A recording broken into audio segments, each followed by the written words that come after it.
Hey, the hook! That's how you do it. Oh, tail pitted.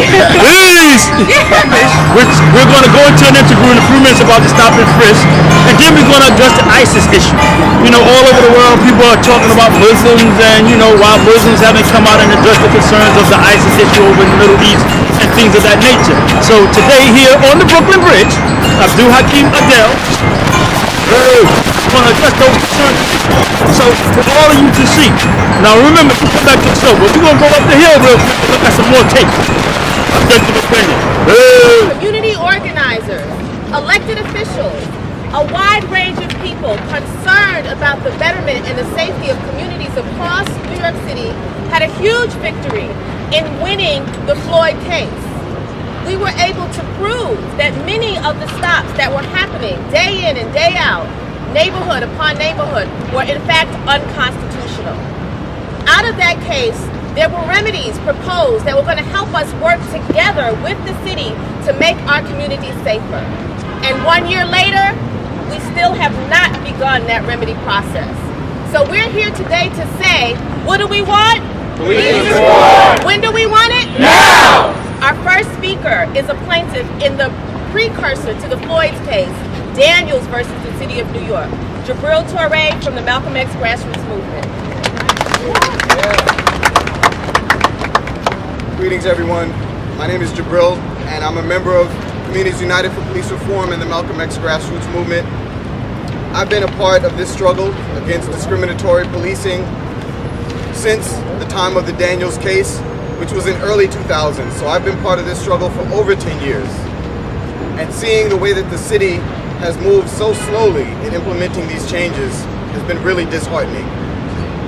The actions that we've seen on the part of NYPD officers just this year alone, from the recent assaults on 2 pregnant women, the dragging of a grandmother out of her house in East New York into the hallway to the point where her entire family ended up being assaulted, are emblematic of the problem that this city has when it comes to dealing with communities of color. And the relationship that NYPD has had with these communities is as problematic as it ever has been, even though we've had success in the legal arenas. And so what we need to see is those reforms that were actually... Councilman Andy King. Good morning.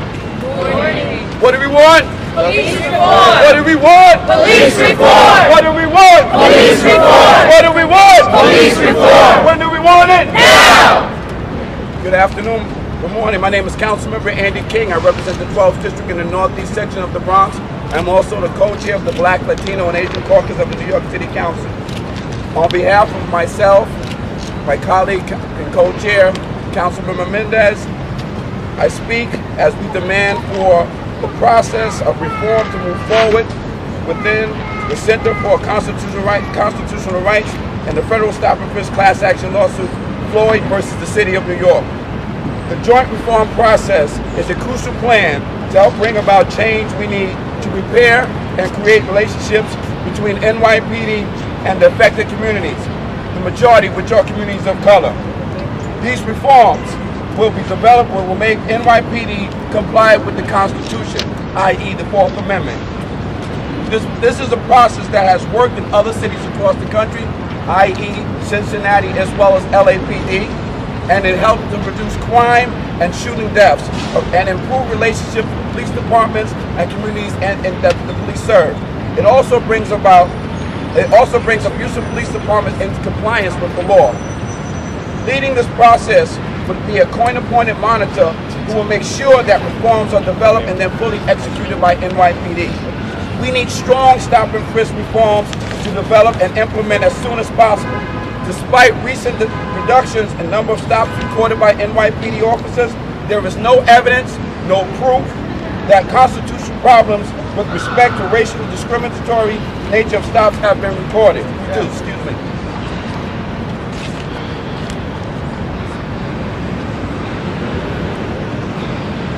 If we don't move forward, if the joint process is delayed, it could mean communities we represent will continue to live in fear by being stopped, questioned, and frisked by police because of the color of their skin. If we don't move forward, If this process is delayed, it could mean more of our young brothers and sisters will unnecessarily be added to a database, which will adversely affect their future goals in going to college and obtaining and landing jobs. If we don't move forward, if this process is delayed, it could mean the relationship between communities we represent and the officers that serve, not police, we need officers to serve communities of color, then that will deteriorate and spiral downward.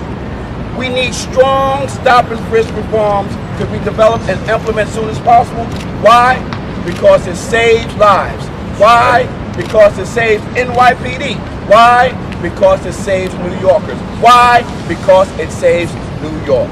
Lawsuits. We heard from Jabril Touré from the Daniels case, and now we'll hear from one of the plaintiffs in the Floyd case, Leroy Downs. Thank you. All right.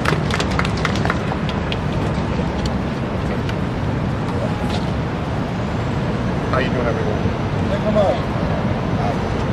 In terms of the Floyd versus the City of New York case, I believe the people have spoken. I believe the courts have ruled. The city and the plaintiffs have sided. Let us move past an overly abused targeted policy and look towards remedies. This more timely issues such as the abuse of power, excessive force, a culture of suspicion which hinder police reform, and public relations. My borough of Staten Island has become a pinnacle of public distrust due to the untimely death of Eric Garner. When black and brown frustration meets blue aggression, the mixture could be a recipe for disaster. We've grieved, we've gathered, we've marched. Now let us remedy these ongoing problems. This is not an us versus them issue. This is us versus us issue. And as the saying goes, a house divided against itself cannot stand. Let us move past bureaucracy and hypocrisy and downright bad policy. And let's work together with communities and its leaders as a whole to correct an apparent tear in the fabric of public cohesion. Thank you. We also thank the legal team that has fought for this case for years, and the previous case for more than a decade. I want to bring up from the Center for Constitutional Rights, Darius China. Good morning. I just want to speak real briefly about why we're here today. Monifa said it earlier, but I just want to focus in on one point. We are here today because a long overdue reform process that was ordered by a federal court more than 1 year ago today has still not begun. And we need to be very clear about why that is. It's not because the folks here don't want it to happen. It's not because our elected leaders don't want it to happen. In fact, they have been supporting it for years in the city council, and our new mayor and police commissioner have said publicly they want it to happen. We are here today because one of the stakeholder groups that the judge wants to be at the table to take part in this reform process doesn't want it to happen. The unfortunate reality here is that the unions representing the police officers and police sergeants and lieutenants and captains of this city do not want to be part of the solution, even though they've been invited to the table. And so we are here today yet again, despite the fact that 8 months ago the mayor announced that he would move forward with reforms. We are here today again because we are still fighting this out in the court, not with the commissioner, not with the mayor, but with the unions who purport to represent the interests of the police officers of this city. Well, the reform process is in their interests because the goal of that reform process is to build trust between police and communities so that the police can do their jobs better. So it's really unfortunate and I think a tragic mistake for these unions to continue to be part of the problem and not become part of the solution. Thank you. Rosie Mendez. Thank you. There is a blue wall of silence that exists in this city. That blue wall is comprised of the police officers and the police unions that want to stop and hide the institutionalized racism and homophobia that exists in the department and exists in this city. Their policies as implemented attack people of color, it attacks the LGBT community, and particularly LGBT people of color. So a judge is a blue wall of silence. People of color are at risk in this city. There are certain reforms that need to happen. So we beg the question, why does the department continue to resist? If in other cities, it's only shown that it's made police relations better. It could only be because they want to continue to propagate this institutionalized racism. And we say, it stops here, it stops today. Thank you. Safety. And we want to make sure that that's at the joint remedial process because we want all New Yorkers to feel safe and supported by the very people who are charged with protecting them, and call for a swift remediation process in which LGBTQ community-based organizations and LGBTQ community members play an active role in the much-needed remedial process so as to center the voices of those most impacted by police violence. Thank you. For justice and fairness for all New Yorkers. I want to first recognize and thank all of our amazing soldiers and warriors in Communities United for Police Reform. Because you continue to do the groundwork that has laid the foundation by which we are here today. I thank my colleagues in the Black, Latino, and Asian Caucus who are here, and all of my colleagues in the City Council. First, I want to thank our mayor, Bill de Blasio, firstly for dropping the appeal, for making sure to show true leadership on this issue in this city. We all know that this is a trying and a very pivotal time for us in New York City. This is an opportunity to correct so many of the wrongs that have been inflicted on our communities of color, the LGBT community, homeless New Yorkers, the fact that there are vulnerable New Yorkers that have not been provided the true public safety that is necessary. The police union's efforts to continue with this appeal in court is divisive. It's a hindrance to public safety. It's a hindrance to reform.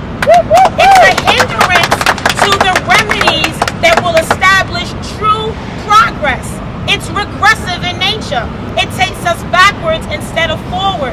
And at a time when so many New Yorkers, whether you're in Sunset Park, the South Bronx, East New York, are being attacked by some of the abusive and discriminatory practices that have consistently, systemically, and historically happened in communities of color, I say to all of you, the time is now.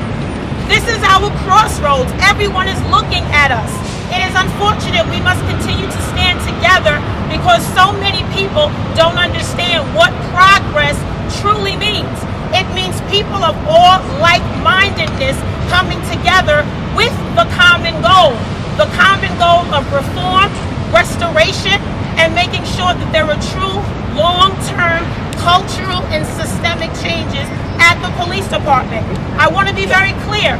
This is not an attack on all New York City police officers whatsoever. We applaud those police officers that face risk every single day to put their life on the line. But what we are saying is that we are trying to get rid of the bad apples. We're trying to get rid of the disease that is in the police department. One of the cures to that disease is reform. As the court ordered, reform, making sure that we put together comprehensive legislative proposals. So I am here not just as the chair of public safety, but as an African American woman, a woman of color that represents Bronx County. I stand with you, I walk with you, and together we will win. So I thank all of you for being here, and again I say to all of you, the time is now. Thank you. Before I get started, everybody do me a favor, let's look up really quick, because the sky has not fallen. It is still intact. It doesn't even look fractured. What's happening now is a prolonged temper tantrum by people who wanted to continue to flaunt and push institutional racism. The floodgates have not opened up in the courts. There has not been mass hysteria in the city of New York. To the police officers, I am sorry to say that your unions have been lying to you. They lied about our legislation to frighten you, and they are now lying by omission. They have not told you that the judge ordered them to be a part of this process, and we want them to be a part of this process. They should be joining us in condemning behavior like we saw yesterday with the pregnant woman. They should be joining us in condemning shootings like the young man that was shot in Brownsville. We should be having this discussion together. The only thing they are doing is pushing that discussion further and further and further away. We have won every stupid argument and every lie they have put forward when it comes to stop, question, and frisk, and the way police have policed in terms of class and race and sexual orientation. We've won that, period. We've won it in the courts, we've won it legislatively behind us, and we won it in every elected official you backed on behalf of you and these lies that you were doing. This temper tantrum has to stop because it is very, very dangerous. You are putting in people's minds that the people behind you are somehow crazy, when everything that we're putting forward makes complete sense. And most dangerously, you are making police officers believe that they should not police the 35,000 most people who come to work every single day to help keep us safe. They need leadership. That's what you should be providing. Don't worry about your next election. Worry about the city of New York. Please end this temper tantrum. Come and join us. There's a lot of room here, and we want you at the table. Thank you. Police reform! Now! What do we want? Police reform! What do we want? Now! Let's talk honestly about what the police unions are blocking. They are blocking the healing process, the remedial process, the planning process that is the only way forward. It is the only way forward for our communities, and it is the only way forward for the NYPD. And we all know it. What's passed is passed. The court decision is decided. It is time to come together, and we've seen this in city after city around the country after the appointment of a monitor, after civil rights intervention by the Justice Department. What must happen is that stakeholders sit together around a table, they heal, they build unity, they honestly express disagreements, and they make plans to move forward. That's the right place to move forward with cameras. That's the right place to move forward and build on the lessons of the gun violence task force.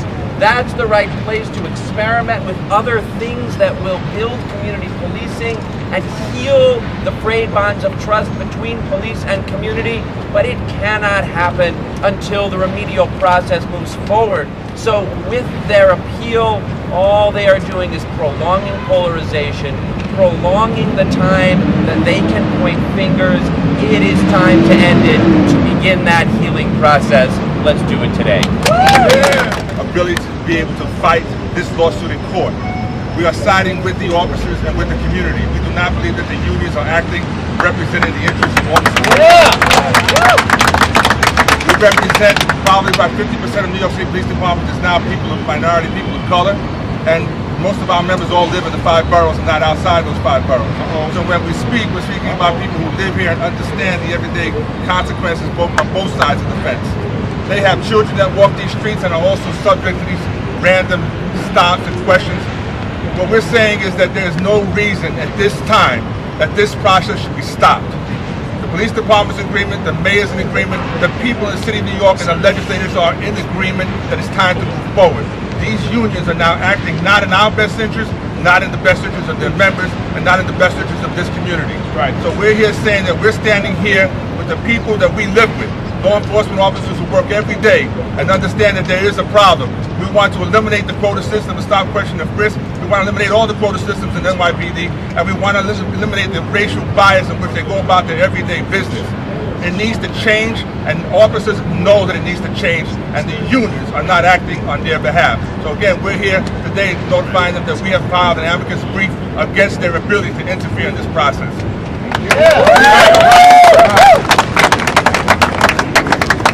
Good afternoon. My name is Minister Kirsten John Foy.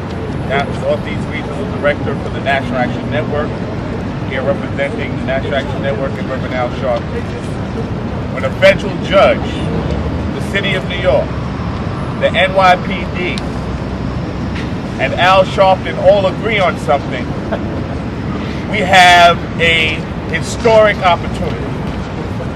And when you have people who would elevate their own political ambition above the well-being of the city that they are paid to serve and protect, and the members who elect them to represent their best interest, we have an obstacle that has to be removed. I want to speak directly to police officers of good conscience. That's the majority of the 35,000. You are not well represented. The leadership that you have now is endangering you. They are lying, and they are putting at risk your ability to perform optimally and in conjunction with the community. We want to work with the NYPD, and we will do what we have to do, but we will not roll over and accept lies. We will not roll over and allow you to endanger the 35,000 people that we pay to protect us, Pat Lynch and others. So if you're not willing to grow up and to stand with a unified city of New York, then perhaps you need to be removed from your position and your visa to New York City needs to be revoked. You're not welcome here. If you can't play in the sandbox, it's time to go home. They're all in this. They all have hired their own high-priced lawyers, file briefs and numerous courts and make arguments. And again, it's to be clear, what they are trying to do is not say, give us a voice. They already have a voice. They're invited. They're trying to blow it up. They don't want the reforms to happen.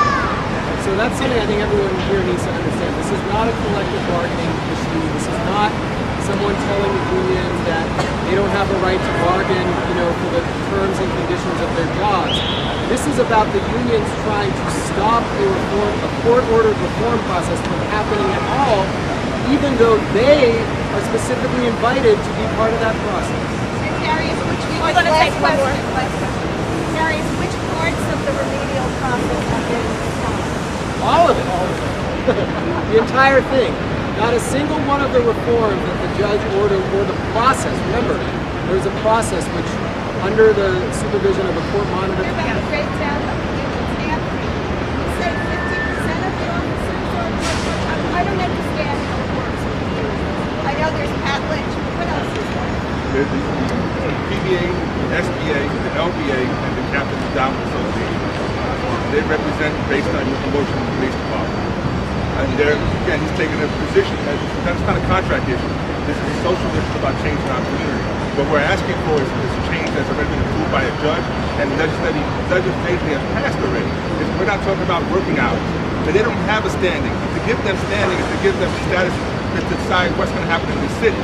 We can't even allow them to come to the table and have this type of discussion. It's not in their purview. And they're definitely not representing officers of color who understand that we're against this whole quota system that was in place. It's not personal risk, and we're against the whole process of which they force officers to do these things on a daily basis. And now they're saying that it's stopped by the Bureau of Brat being appointed. But that's nonsense. They may have frozen everything because people want to know what's going to go going forward. And there's so much misinformation put out by the union that the officers don't know which way to go. We need to straighten out immediately so the officers can move forward, doing their jobs properly and working with the community as opposed to having this conversation. And Pat Lynch is orchestrating a conversation that doesn't need to happen like that. Misinformation is by what? The people, well, if Pat Lynch is leading a coalition of all the unions, then he's going to represent all the unions. He can't isolate just the PBA. If he says he's speaking on behalf of all four unions, when he put out there initially that this legislation is about officers being able to be sued personally and things like that, which is total nonsense. It was not in any document that police officers would be sued. It was about suing for change if there was a pattern discovered. So it's misinformation. When you scare police officers, that's what he's doing. And he's misleading the community as well. And we have the attorney on the case. Well, everything Anthony says is absolutely right. The only thing I would say is there actually is a fifth union with the detectives. Oh, detectives are down. Actually, with the union. So what happens when the unions refuse to actually comply? It's a legal process, which is what we've now done by filing the amicus brief. We filed on behalf of officers of color. and that's the only way that we can fight back. The union is a powerful organization in terms of fighting for the human rights. They have a lot of money that they use, and then you see by the lawyers that they have available to them. And that's what they tend to do, throw a lot of money at a problem as opposed to trying to fix something. So we're now fighting on the rights of people, officers of color, saying that they know that there's something wrong with the process. They're in agreement with the reform, and they want it to go forward. Now the union leadership can still make decisions to do what they want to, but their membership, which now the New York State Police Department is comprised of at least 40 to 50% people of color, their majority is changing. They need to wake up to the reality that they need to now start voicing the opinions of officers of color and not their own. So it's basically boiling down to the officer that's in the union, forcing the unions to do their job. But again, union leadership is elected. It's sort of like having a city councilman. Sometimes they do what they want to and they don't listen to the members of their community either. Okay. Right? So it's kind of like that. These people are elected to office, and for that term, they're going to do the things that they think are in the best interest, and they always say, well, we're elected to make that kind of decision. In this particular case, they're making a decision contrary to the safety of officers and to common sense. We believe that this reform improves community relations, allows officers to do their jobs better, and gives the community confidence in the process as well. We need that bridge back. And the unions don't see any reason to have that kind of communication. Yeah. So we need our community to support. You need to go to your union reps and inform your union reps that they need to look at this subject again. And like you said, vote on the side of stand strong for the people, and we'll survive. No matter what the unions do, the people understand that officers of color are on their side. Thank you, my brother. Objective opinion. Thank you. This is new, and we're gonna analyze why people doing this. People are signing their names on the Brooklyn Bridge. Why is that? Why don't people sign their name on the Brooklyn Bridge? Of all places to be, on the Brooklyn Bridge. I mean, I was born, raised, and bred here in Brooklyn, but I want to know why people are signing names on the Brooklyn Bridge. Hey, excuse me, guys. Excuse me. Could you please tell me why? What's the reason for it? Come on. Don't be shy. It's okay.